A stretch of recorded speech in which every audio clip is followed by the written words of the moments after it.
sedia mendengar.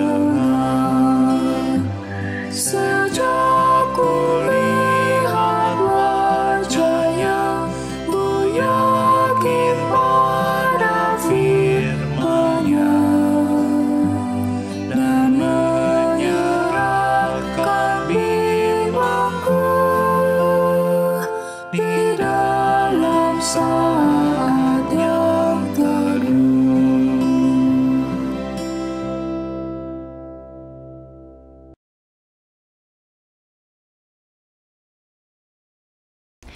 Selamat pagi saudara-saudara, marilah kita bersama-sama berdoa sebelum kita membaca dan merenungkan firman Tuhan. Terima kasih ya Tuhan, semalam kami boleh beristirahat. Pada pagi yang baru ini, biarlah dengan semangat yang baru kami boleh menyongsong hari kami. Dan biarlah dengan kerendahan hati kami boleh membiarkan firman Tuhan menyapa kami, menyentuh kami. Sehingga kami boleh menjalani hari kami dengan sukacita, pengharapan, dan hikmat yang dari Tuhan. Berfirmanlah ya Tuhan, kami siap untuk mendengar. Amin. Saudara-saudara, saya akan membacakan surat 1 Korintus pasal 2 ayat yang pertama sampai dengan yang ke-10 demikian. Demikian juga ketika aku datang kepadamu saudara-saudara, aku tidak datang dengan kata-kata yang muluk atau dengan hikmat yang tinggi untuk menyampaikan rahasia Allah kepada kamu. Sebab aku telah memutuskan untuk tidak mengetahui apa-apa di antara kamu selain Yesus Kristus, yaitu Dia yang disalibkan. Aku juga telah datang kepadamu dalam kelemahan dan dengan sangat takut dan gentar. Baik perkataanku maupun pemberitaanku tidak kusampaikan dengan hikmat yang meyakinkan, tetapi dengan bukti kekuatan roh. Supaya iman kamu jangan bergantung pada hikmat manusia, tetapi pada kekuatan Allah. Sungguh pun demikian, kami memberitakan hikmat di kalangan mereka yang telah matang, yaitu hikmat yang bukan dari dunia ini dan yang bukan dari penguasa-penguasa dunia ini, yaitu penguasa-penguasa yang akan ditiadakan. Tetapi yang kami beritakan ialah hikmat Allah yang tersembunyi dan rahasia yang telah disediakan Allah bagi kemuliaan kita sebelum adanya zaman. Tidak ada dari penguasa dunia ini yang mengenal hikmat ini. Sebab sekiranya mereka mengenalnya, mereka tidak menyalibkan Tuhan yang mulia. Tetapi seperti ada tertulis, apa yang tidak pernah dilihat oleh mata dan tidak pernah didengar oleh telinga dan yang tidak pernah timbul di dalam hati manusia, semua yang disediakan Allah untuk mereka yang mengasihi Dia. Kepada kita Allah telah menyatakannya oleh Roh, sebab Roh menyelidiki segala sesuatu, bahkan hal-hal yang tersembunyi dalam diri Allah. Demikianlah pembacaan firman Tuhan. Saudara-saudara, biasanya kalau kita bercakap-cakap dengan orang yang cerdas, yang wawasannya luas, dan yang pandai bicara, pandai bercerita, itu sesuatu pengalaman yang menyegarkan.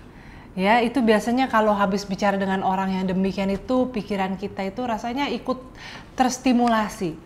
Sebaliknya kalau bicara dengan orang yang keras kepala, yang tertutup, yang tidak mau mendengar, tentu itu sangat melelahkan.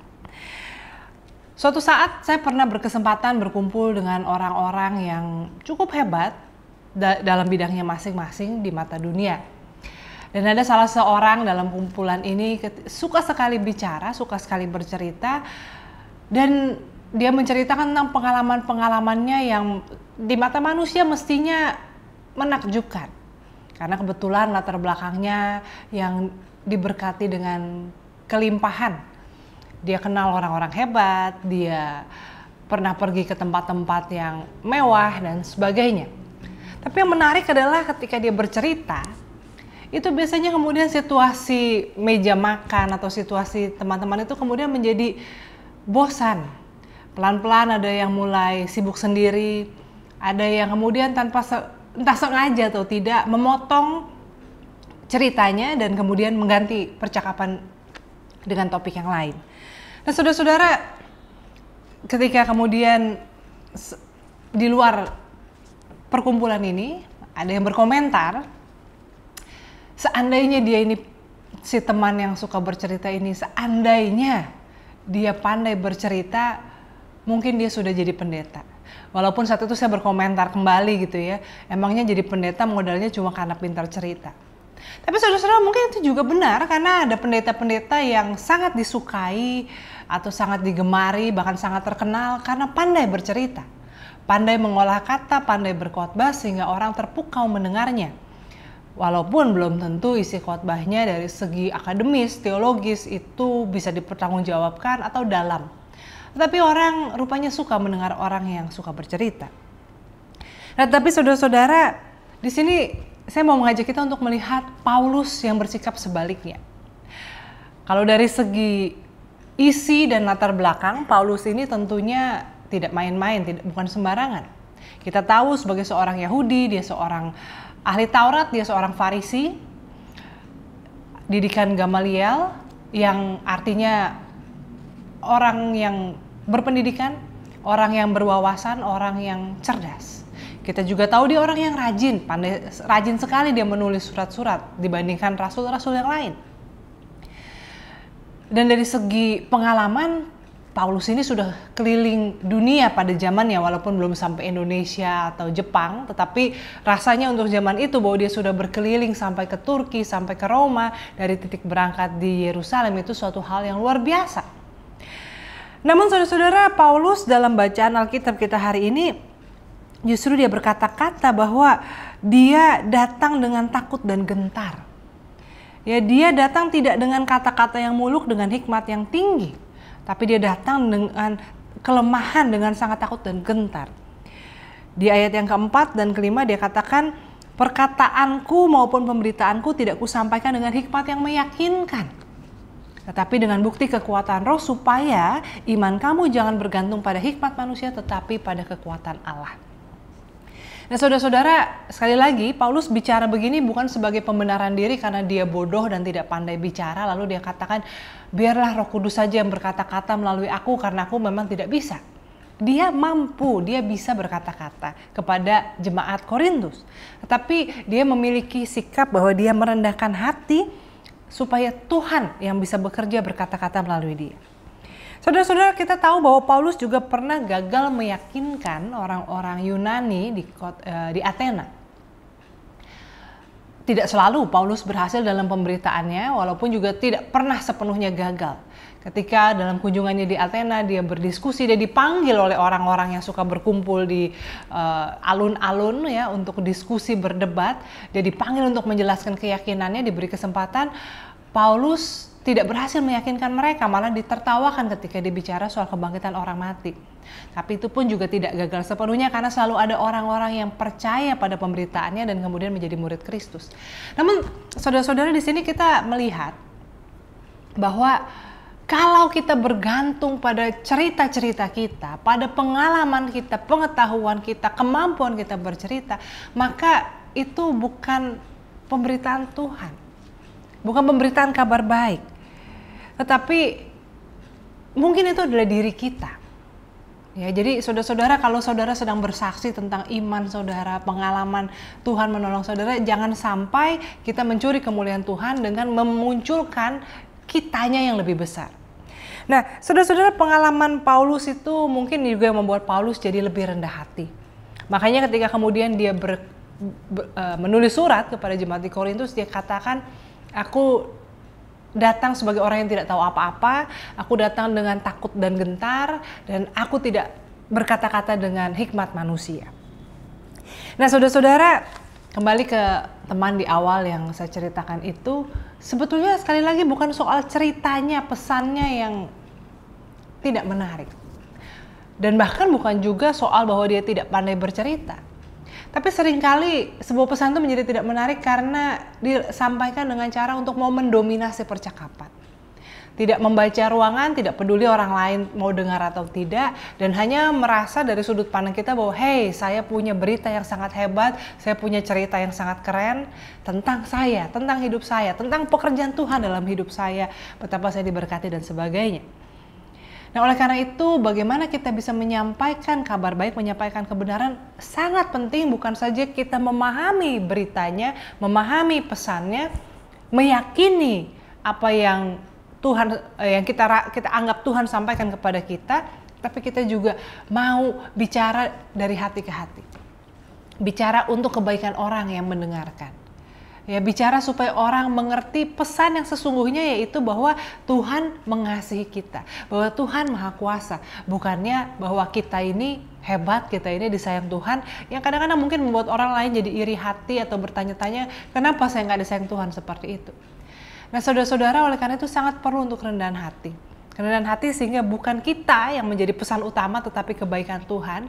Dan yang lebih penting daripada pesan yang mau kita sampaikan, omongan kita adalah orang yang mendengarkan itu bagaimana keadaannya, apa pergumulannya, dan bagaimana cerita kita, kesaksian kita bisa membantu dia.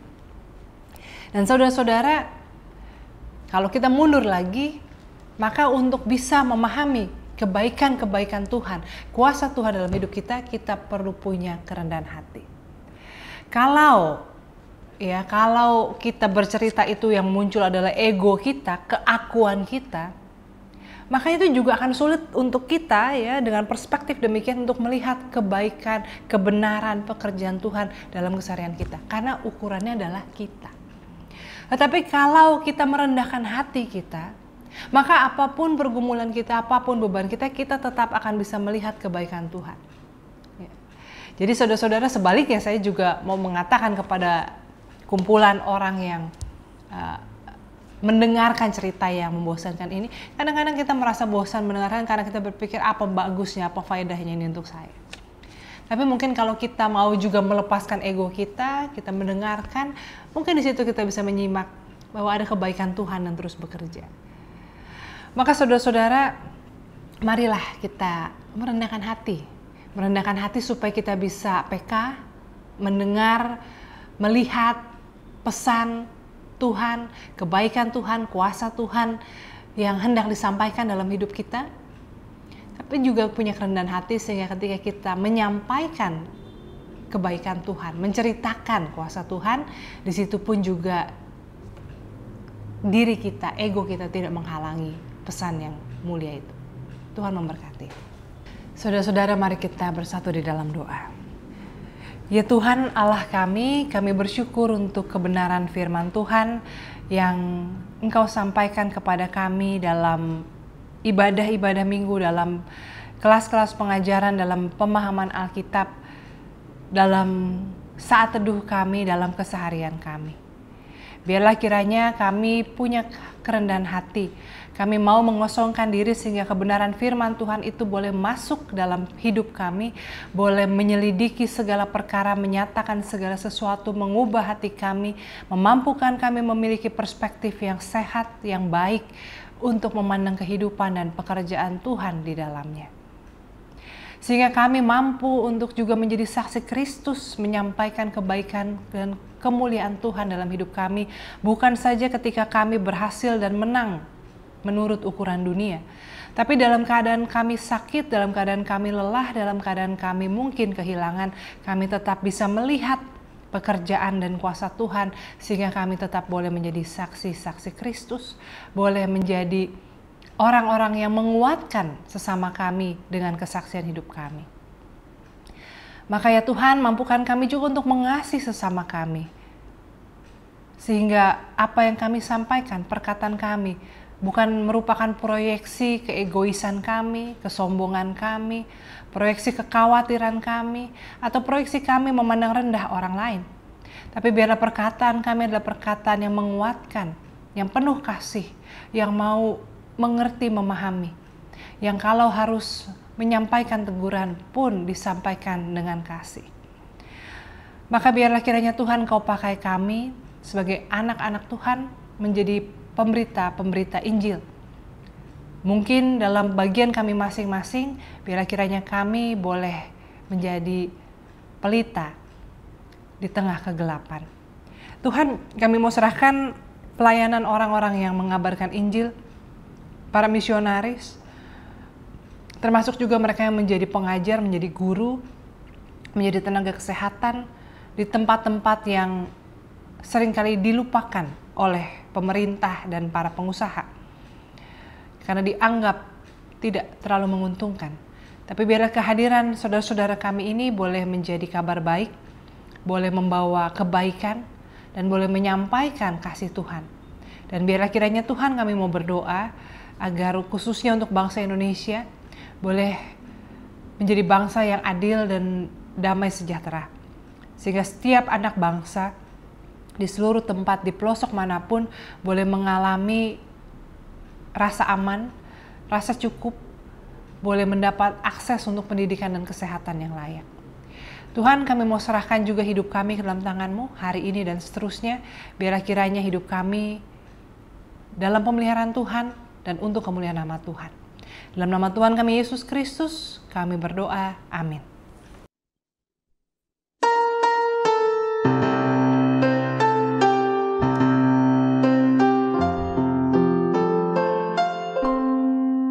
Kasih Tuhan